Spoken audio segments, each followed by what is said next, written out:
Good morning everyone, and welcome back to another episode of Morning Coffee with Cameron. In today's video, we're here to continue on with the Future Garage Mega Series, and in this video I wanted to talk about creating bass lines for Future Garage. So in this video we're going to be covering a couple different types of bass sounds. So to kick things off today, I wanted to first cover the classic deep, dark, thick with 3 C's reese bass and a couple variations on it. Then I wanted to talk about some of the classic kind of wompy FM bass hits you'll hear occasionally. And then finally, I wanted to cover those twisty, weird, liquidy, morphy, neuro-y one-shots that you hear sometimes. From there, I wanted to talk about processing these bass lines and a couple tips I have for just making them stand up in your mix. And then finally, I wanted to just give you guys a quick tip about using a spectrum analyzer to make sure that everything is going to play nice in the final mixdown. Pretty much everything I'm going to be covering today can be done with just about any synthesizer and just about any DAW. Really, you just need a subtractive synth of some kind, an FM synth of some kind, and then some filters and distortion and maybe a couple modulation effects. There's really nothing here that requires any specific synthesizer to do. So with all that out of the way, let's hop into Bitwig here and get started.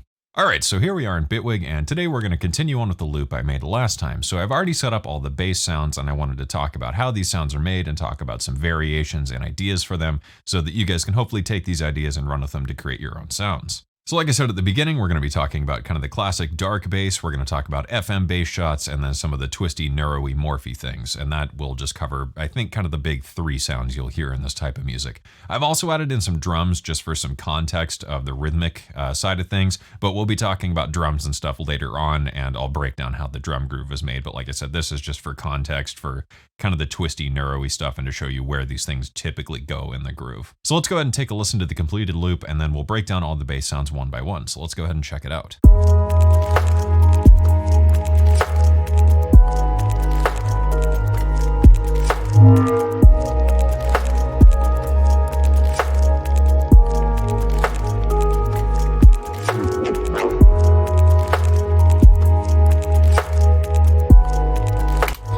So yeah, that's the completed sound, and like I said, there's just 3 bass sounds going on here, and we're going to break down each of these. So let's go ahead and kick things off here with the first dark reese bass, which sounds like this.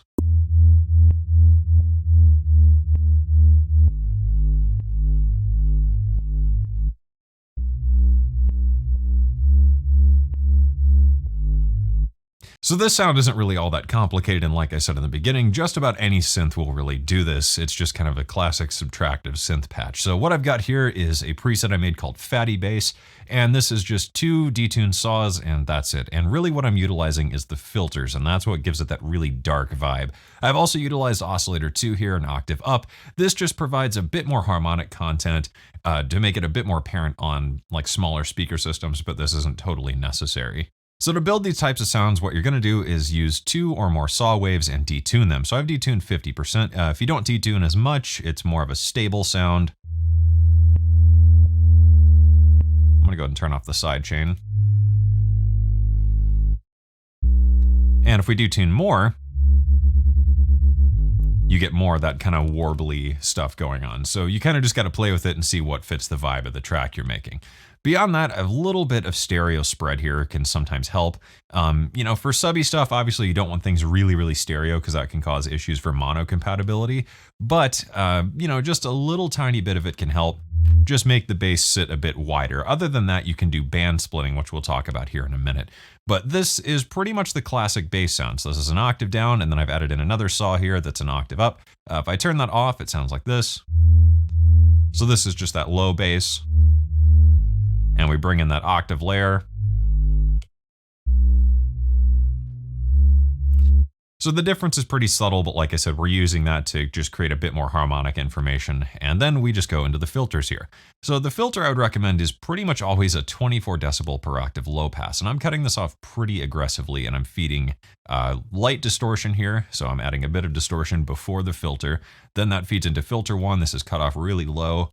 If I had to guess, this is probably in the 200 hertz range. I've got the filter drive cranked all the way up, and then that feeds into filter 2, which is another low pass, cut off again really, really low, and drive cranked all the way up once again. The second filter isn't really necessary. I just find in Dune, it just kind of helps when you filter out the filter with the drive, you know what I mean? It just creates a bit of a different character, but again, not totally necessary. Beyond that, there's not really anything else going on in the effects or anything like that. It just goes straight out, and that's it. The other thing to consider is changing your mode to legato. That way when we go between notes, the amplitude and filter envelopes aren't going to be re-triggered. So that way you can get those nice smooth, slidey bass lines. And then from there, you can enable glide or portamento. I'd probably put this up, 50, 60%, or in the region of maybe 100 to 300 milliseconds, depending on what value your synth gives you. And that gives you a nice kind of slow, glidey bass.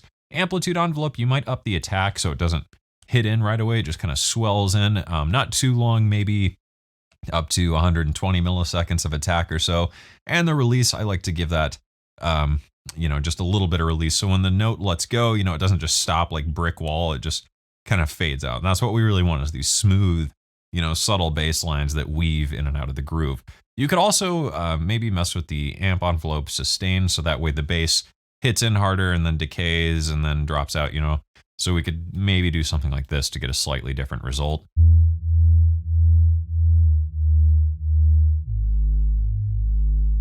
And that can help accent the downbeat and some of the chord changes when you're not playing legato.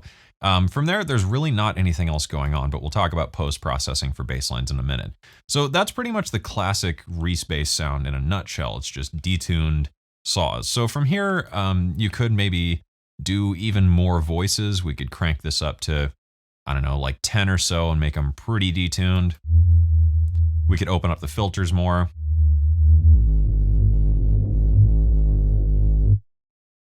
You could try square waves. You could even do something with a triangle.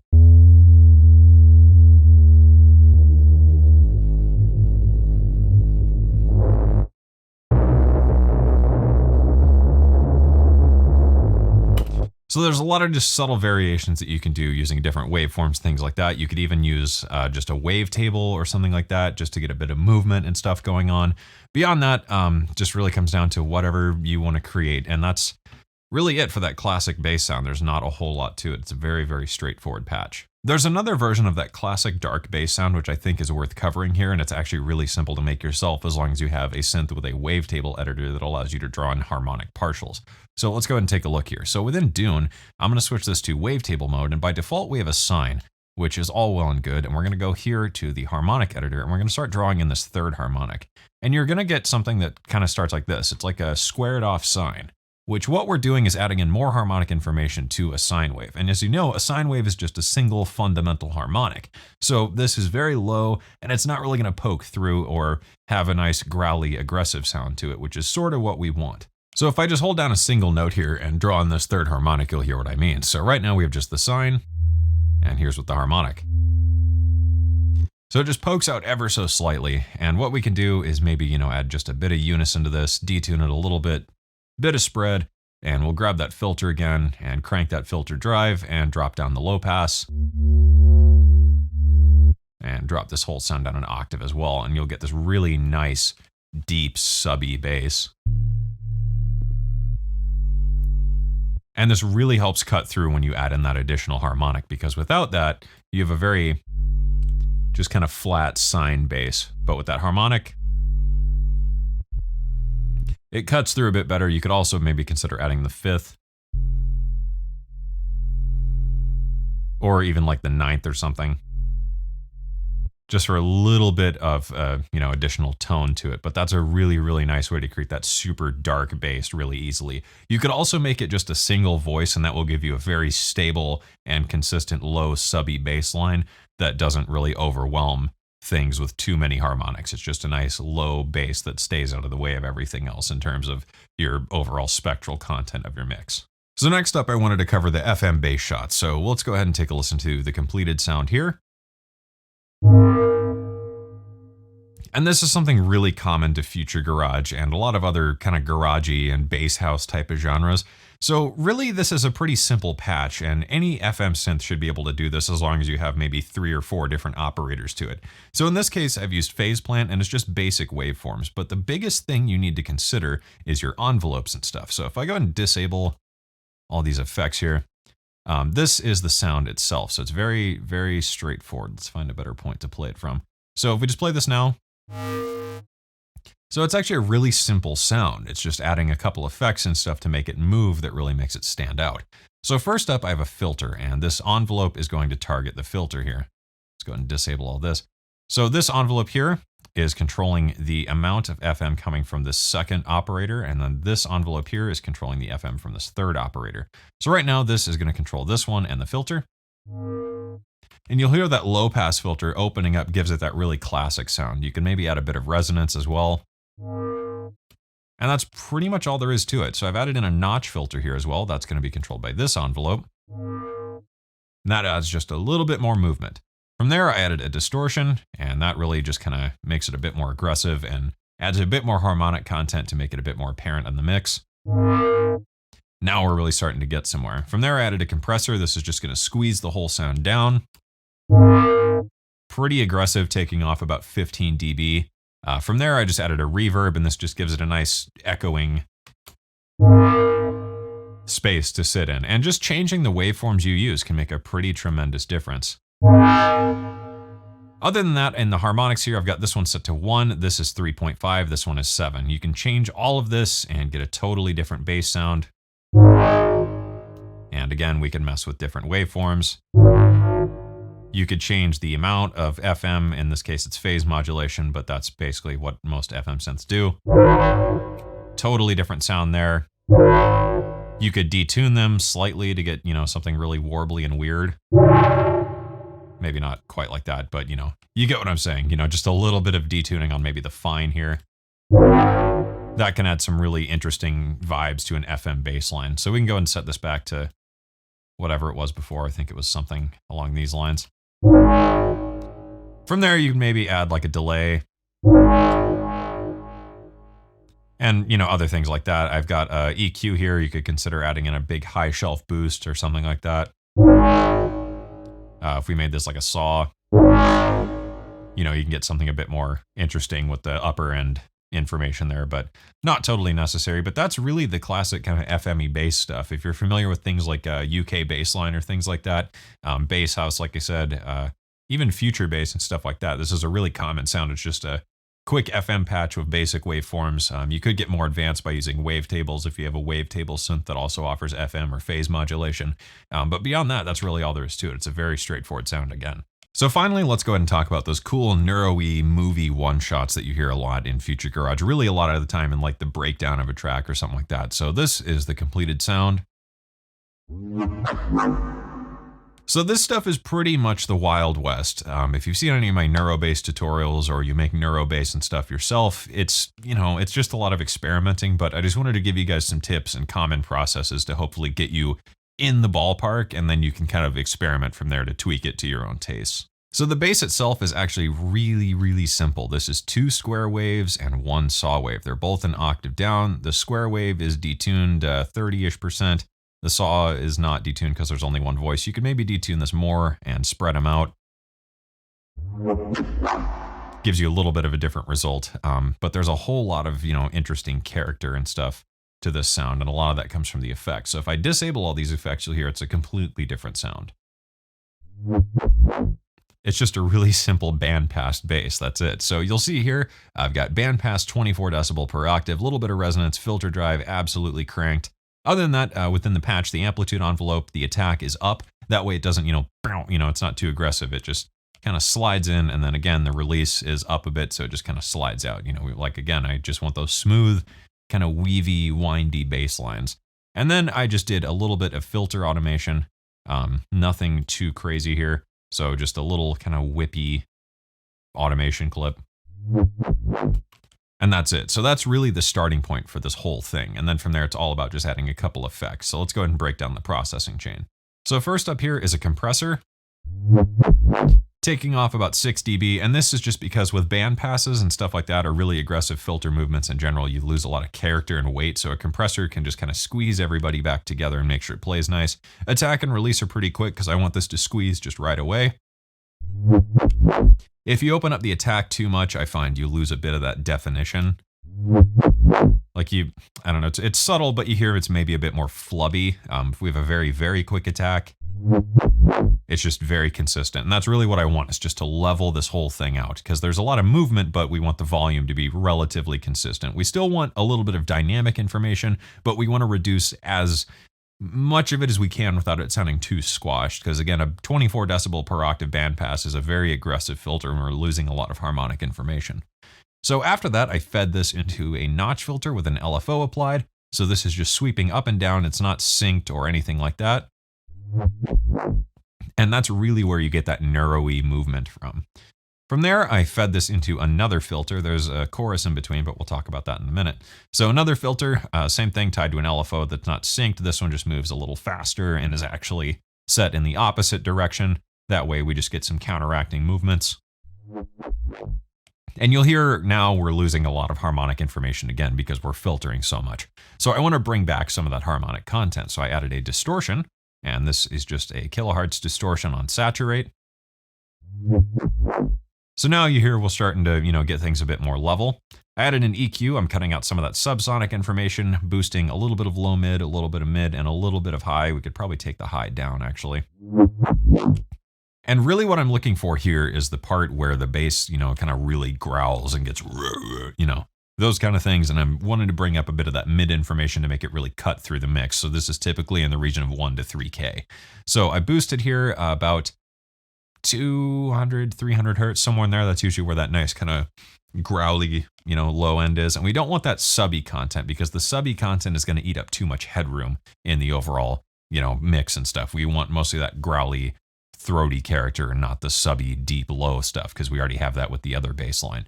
So I'm just cutting out everything below pretty much 90 hertz or so, and I'm not boosting anything down there. From there, I fed this into a phaser first. I remember putting this on. So this is a kilohertz phaser. This just adds a bit more movement and interest.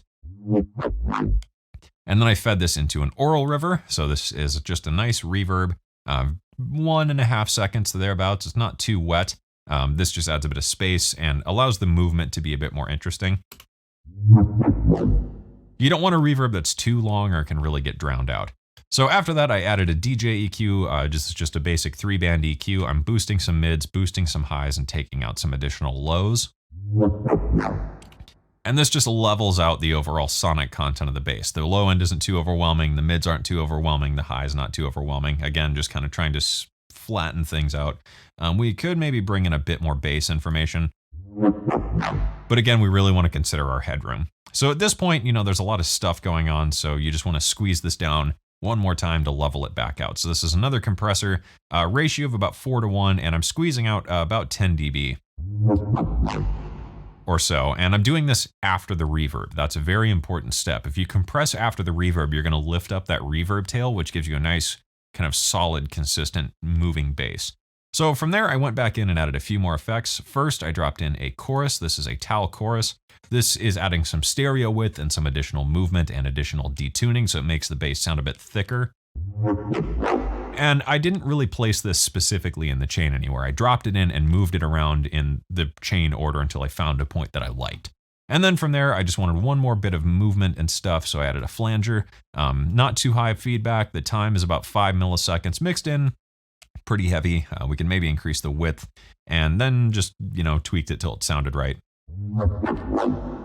And that's pretty much it for those types of one-shots. There's a lot of variation on this. Again, you can use wavetables, you could use more voices, you could use less voices, you could stack certain things, you could do all sorts of stuff, tons of modulation. You could feed this into a guitar amp in parallel, just play around with it. But typically, some chorus, some notch filters, comb filters, formant filters, even things like that. Just adding a bit of expressive character and movement with filters, and then adding more width and interesting squidgy bits with, chorus, flanger, phaser, things like that. I think that's kind of the way to go. Throw it into a reverb, compress after the reverb, done.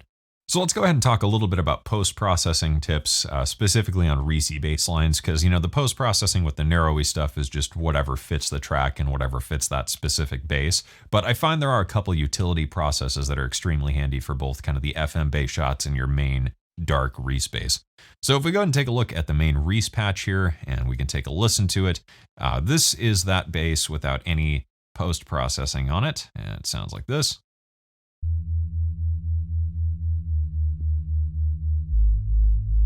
And once we add the post-processing, so that might sound a bit ugly and overwhelming, but in the context of the mix, if we go ahead and unsolo this,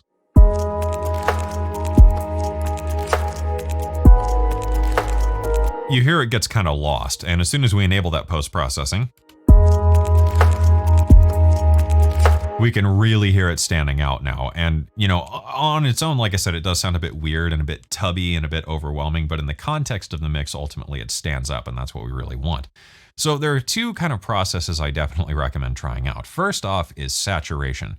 So as you may or may not know, saturation adds harmonics and stuff, which, like I talked about earlier with that sine wave and third harmonic bass design, this is a great way just to add a bit more harmonic information to not only make the bass stand out in the mix, but also make the bass translate to smaller speaker systems.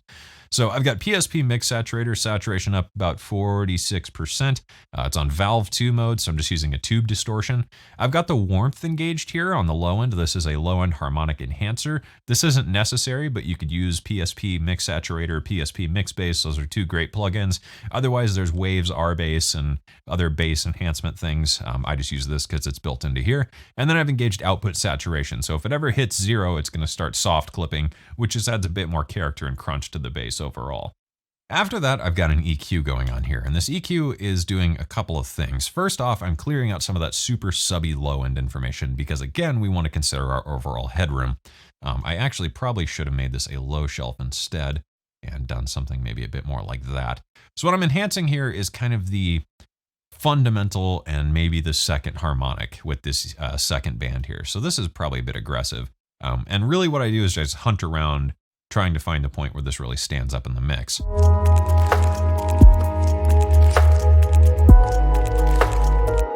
So right about there, and this is going to depend on the key of the song. From there, and this is something I just notice a lot of other Future Garage producers do, is actually duck out a little bit of maybe that third and fourth harmonic that you get. And I think mostly what this is doing is clearing out some of the extra muddy, flubby stuff and also making a bit of room for the low-end information of the snare as well as some of that topper-ish end of the kick. And, you know, we'll get into drums and stuff for a minute, but this is an important consideration, you know, clearing out some of that mud and clearing out any unnecessary space in the mix that you don't need to occupy with your bass. So on the note of taking up unnecessary space in the mix, one thing I would like to show you guys is actually just using an EQ and, you know, another analysis tool. Voxengo Span is a free one. I use Kilohertz Slice EQ because it's a great spectrum analyzer. So I'm gonna go ahead and disable the drums here. And we're gonna go ahead and open up our bass and stuff. So if we go ahead and take a listen to the mix itself without the bass and stuff applied, you'll see kind of an important tip here to make sure your basses actually sound good and sound big, you know, in the mix. So let's go ahead and take a look here.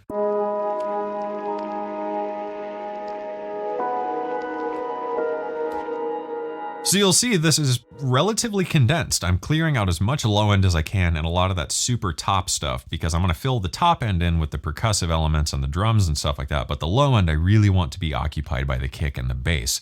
So now if I start to bring in this bass here,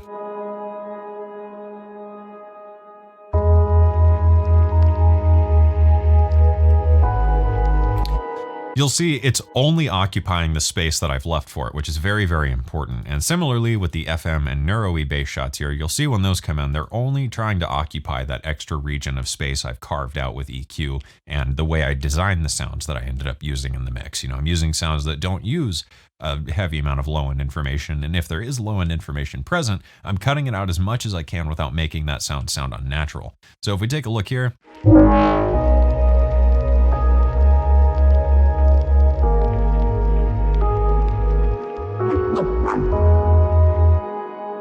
again, I'm really only occupying the space that is necessary and the space that's designed for that sound to sit in. And additionally, when you see the drums come in here, you'll see I end up filling out pretty much the whole spectrum.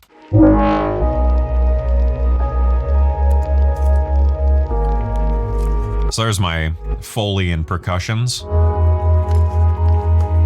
And when I bring in the rest of the drums,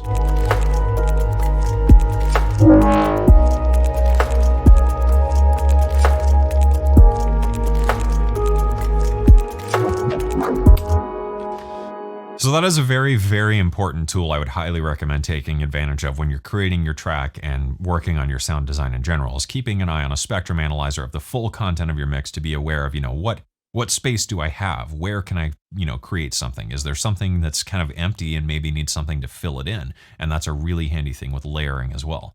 So one final tip I wanted to show you guys is just band splitting your basses for a bit more interest. This is something I do on all my bass lines pretty much every time because I create my basses with my Novation Peak. I've got a couple of bass patches on there that I use in like all my tracks, but there's a couple handy tips for band splitting that can make your reeses sound a bit more interesting. So if we go ahead and listen to this reese patch here, it's a bit flat. So what I like to do is actually grab Kiloheart's Multipass. I highly recommend getting this plugin. And then what I add is a distortion, and then I add a stereo, and then I add a distortion, and then I add a chorus. So what I'm doing here is just enhancing some of the low end with a little bit of saturation, and enhancing the mid band and upper band with a bit more saturation, and making it wider with the chorus. And then I'm going to go ahead and lower the width on this low band below about 180 to 200 hertz, somewhere in there. And this makes all the difference.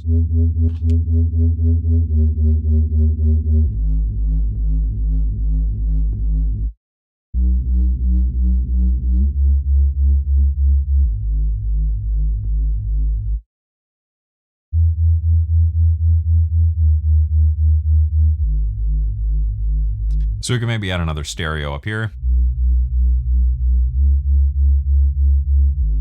And just get a wider bass sound overall.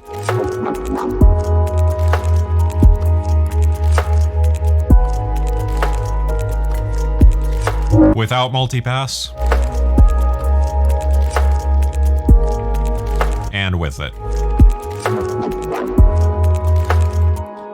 So it's subtle, but it does make a pretty big difference in the end, and that's a really, really handy tip I think you guys should take advantage of as well. Is band split, make the top end of the bass wider, but leave the low end nice and mono and, big and thick with 3 Cs. Other than that, I think that pretty much covers bass design. Like I said, there's a lot of variations and small tweaks, but I hope this covers the overall process to get you guys at least a starting point that you can use to start creating your own unique variations and unique sounds yourself for your own mixes. And that's it for this video, so thanks for watching, and I hope you learned something. Be sure to like and subscribe, be sure to stay tuned for part 4, and I will see you guys again soon.